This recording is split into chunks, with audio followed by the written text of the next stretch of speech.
I've got my back to Charlie about, I don't know, less than 10 meters off to his right. And my area of responsibility, just we had a lot of people coming up some staircases there, and it was starting to fill in. And so I was watching that, and I remember I heard the gunfire, and then I don't know if you've heard this, but I heard that bullet slap him. And so so you hear two sounds actually. And so you hear the actual shot, and then you hear the bullet hit him in the neck, like you hear it. And so in my head, I had an attribution to that. Oop, I know what that is. And so I turned, and when I turned, started running, that's when Dan grabbed him. And I mean, this is a live fire event. It's not, everybody thinks in hindsight, well, this is a one-shot assassination. No, in our heads, there's You fire. don't know what that is. There's fire. There's more to come, right? And so Dan grabs Charlie, and then Who's Dan? Dan was the guy standing right next to Charlie when he got shot on the stage, and then I was to the right of Dan. Okay.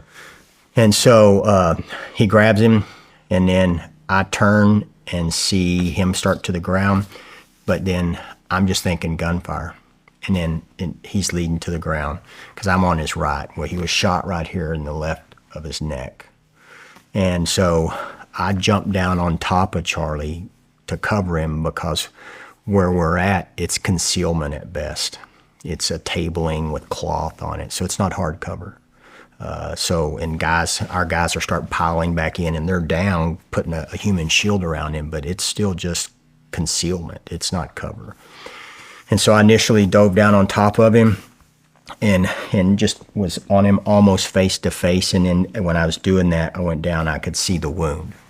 And so I immediately shoved my hand into the wound to stop the bleeding, just trying to find the pressure. And it was coming out still. And I'm on top of him, like close.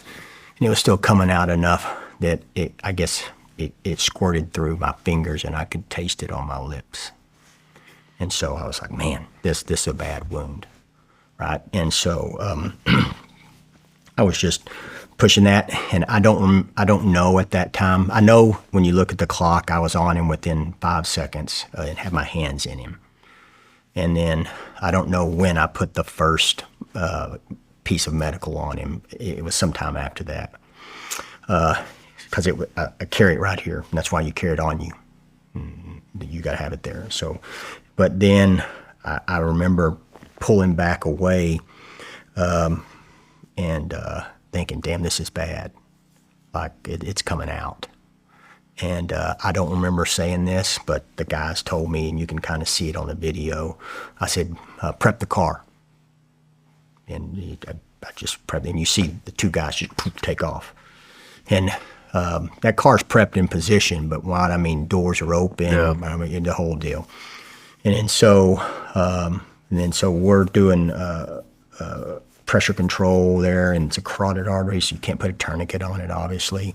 And in my head, I'm like, pack, pressure, pray, man. These are what you can do for that wound. But then, so I'm on top, and then I told the guys, we got to exfil. We're all out here in the open. We're trying to give wound care, and we got to get off this X, right? And so, but I just said, we're exfilling. And so we got up, I think it was like 15, 16 seconds from the time the shot happened to the time we were picking him up and headed. 15 to 16 seconds? Yeah, that's what it was, yeah. And so... That's fast. Yeah, and this is horrible, but... That is fast to get an initial assessment, plug a hole, pick them up, move them. Yeah, and so it's just like, dang. And it's some horrible realities of it, too, that, like, I told the guys this, and I haven't...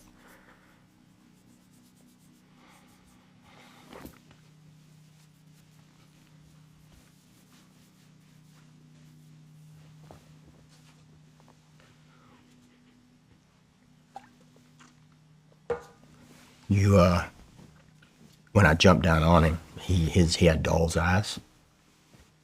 And so I was like, man, these are wounds incompatible with life. You knew.